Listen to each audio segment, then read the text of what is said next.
Hi, we're Greg and Rachel Roadley, and we've dairy farming in the mid-Canterbury area with our two children, Mia and Guy, who are 11 and 12.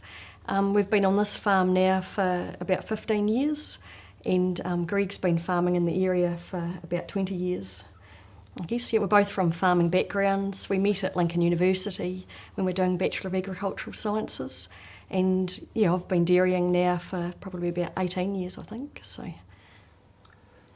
our business here comprises 4 dairy farms ranging from 150 to 250 hectares, effectively milking 2,600 cows.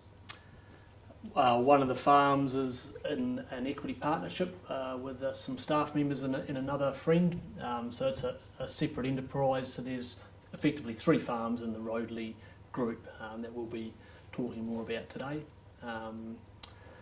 Farms are all fully irrigated, flat contour, sea level Canterbury dairy farms.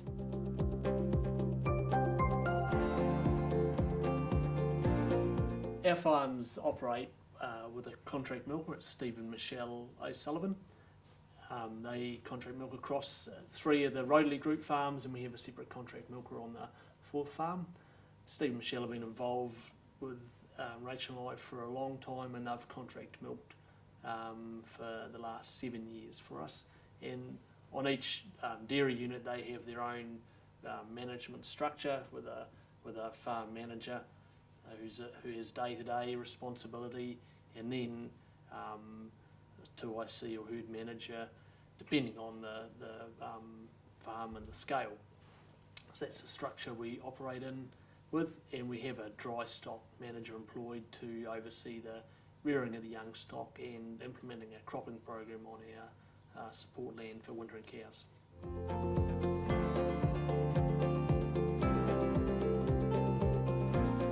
I guess we really enjoy farming life mainly just for time flexibility, being able to attend school activities with the kids and our own sporting activities we can fit in. The time flexibility, just pretty much to choose how we spend our time, and we really enjoy being self-employed. So, and also, giving the opportunity to some of our staff members for their wealth creation, and along the way, our wealth creation.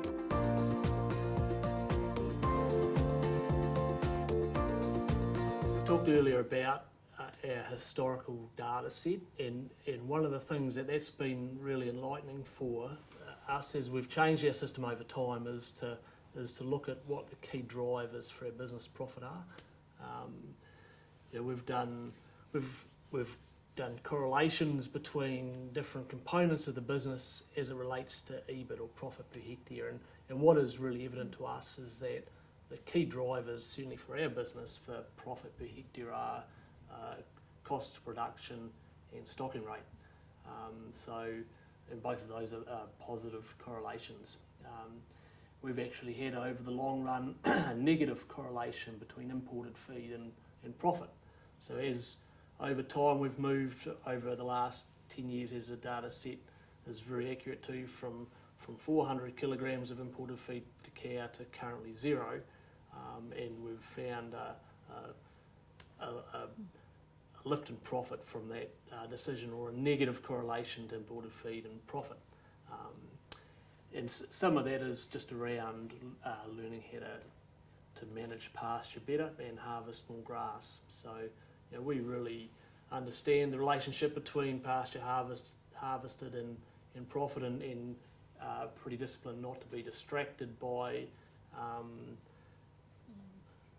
from that course of direction. So when we think about inputs to the farm, the old rule of thumb was that your farm working expenses should be 50% of your cost of your gross income. Now, that's certainly changed a lot for all businesses and dairy farms in New Zealand, but what that really means is that you want to double your money from every dollar you spend.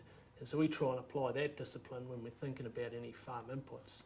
That's not always easy to do, but if you have that mindset that you really want to be almost doubling every dollar you spend, that really puts a high level of focus on any farm inputs. So that takes a lot of the distraction and some of the flashy new ideas out, and it gets you to focus on the core drivers for a profitable or low cost dairy business.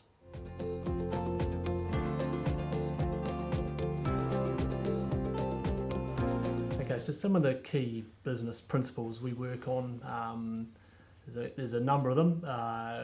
Leverage is an important one.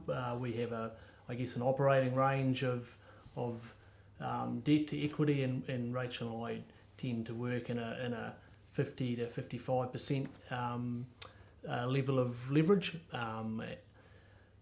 We apply pretty stringent thresholds when we look at new investment opportunities, and we have done some expansion recently via an equity partnership. So we have, investment hurdle rates that need to be met before we look at any sort of expansion. So our fundamental view is that we'll only grow if it creates both wealth creation opportunities or opportunities for personal development via either for Rachel and myself or for staff members, and that's the approach we've taken.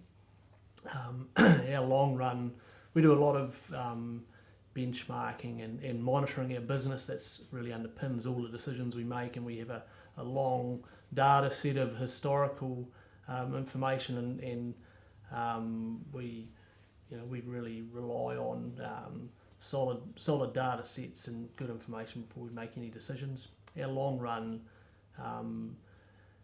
financial results are about a 9% return on capital and a 16% cash return on equity, and a total compounding equity growth of around 25%. So we look back the information that really informs decisions going forward.